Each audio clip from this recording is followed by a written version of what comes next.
अनी बेटा, अनी बेटा, तुम कब गए थे और कब आ रहे हो? और ये क्या हालत बना रखी है तुमने अपनी? हाँ बेटा, मैं माँ हूँ तुम्हारी और तुम्हें इस हालत में नहीं देख सकती मैं। आप तो यही चाहती थी ना अनी कि मैं रोज थोड़ा थोड़ा करके मर जाऊं। अनी अनिरुद्ध, ये क्या लहजा है माँ से बात करने का? हाँ, अरे तुम्हारी माँ को तुम्हारी फिक्र है, सुबह शाम तुम्हारे बारे में सोचती हैं। ये क्या गलत पूछ रही हैं? नहीं, बिल्कुल गलत नहीं कहा। आप सब गलत कहाँ कहते हैं और कुछ गलत करते भी नहीं है, सिर्फ मेरा भला चाहते हैं। और आज जैसा तनुजा और शुभो ने सालों बीज बोया है, कभी किसी से प्यार नहीं की, किसी की परवाह नहीं किया, बस पैसा, नाम, शोहरत के पीछे ही भागते रहे, तो आज बेटा भी उसी लहजे में बात कर रहा है। और देखिए, मेरा इतना भला चाहा कि आज मेरी ये हालत हो चुकी है। अब तो खुश हैं आप लोग?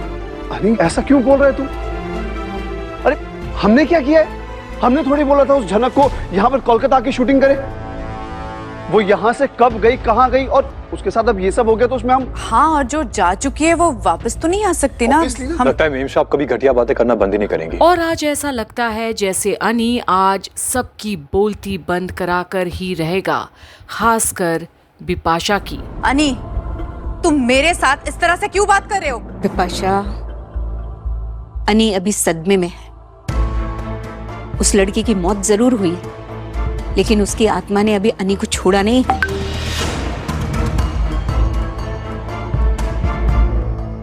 अनी, ये क्या हाल बना रखा है तूने बेटा? हाँ, तनुजा, संभालो अपने लड़के को, वरना अनर्थ हो जाएगा। माँ, आप ये क्या कह रही हैं? अनी की हालत नहीं समझ रही है क्या आप? जब से जनक की न्यूज़ देखी है, हम लोग ठीक से सोए भी नहीं है। पूरा समय बस उसी के बारे में सोचते रहते, बार बार उसका चेहरा आंखों के सामने आता है। कैसे भूल पाएंगे उसे? इसका मतलब पृथ्वी चक्कर लगाना बंद कर देगी? बड़ो बहू, मैं जानती हूँ उस लड़की के जाने का तुम्हें बहुत दुख है।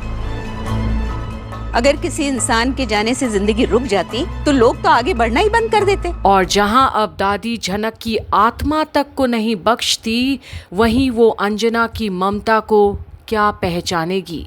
झनक तो नाम भी इनके लिए पनौती बनी रही हमेशा। अनी बेटा, मैं जानती हूँ तेरे साथ जो कुछ हुआ ठीक नहीं हुआ, लेकिन अब तुझे अपना ख्याल रखना चाहिए।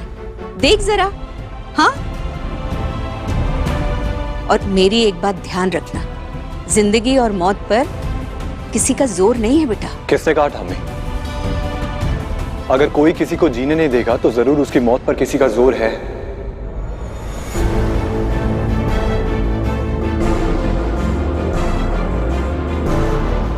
झनक को इतनी जल्दी नहीं जाना चाहिए था,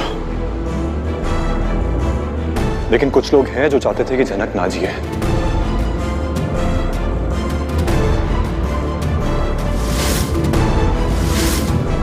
इसलिए वो इतनी जल्दी चली गई। लेकिन कोई बात नहीं, क्योंकि झनक अब इस दुनिया में नहीं है, इसका यह मतलब नहीं है कि सब कुछ खत्म हो चुका है। जिसने भी झनक को मजबूर किया ये दुनिया छोड़ने के लिए, उन्हें अंजाम भुगतना होगा। और अब अनी सीधे सीधे चुनौती दे दिया है अपने ही परिवार के सदस्यों को। अब उसे और बर्दाश्त नहीं झनक का इस कदर जाना अचानक से। पर शुभो को अनी की इस बात से अपने फायदे के लिए जानकारी तो लेनी है। और कौन है वो लोग?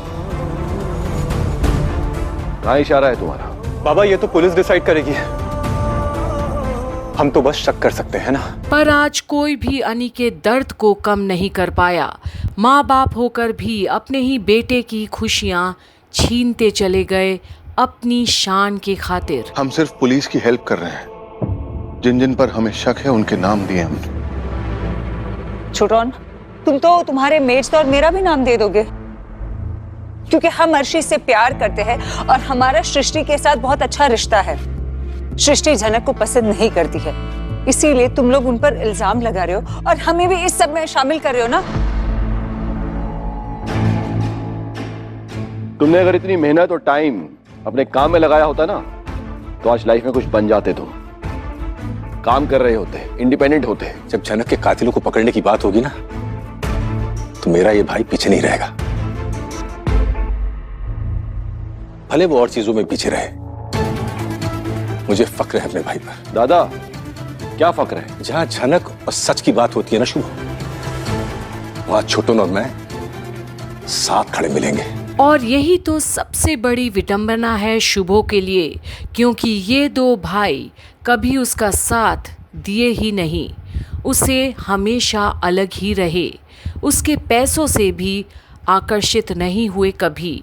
तो फिर एक छत के नीचे रहने से कोई परिवार थोड़ी हो जाता है, जहां अपनापन नहीं, इज्जत नहीं, प्यार नहीं, शांति नहीं, तो उस घर की दीवारें बस दीवारें ही बनकर रह जाते हैं, घर नहीं बनती कभी।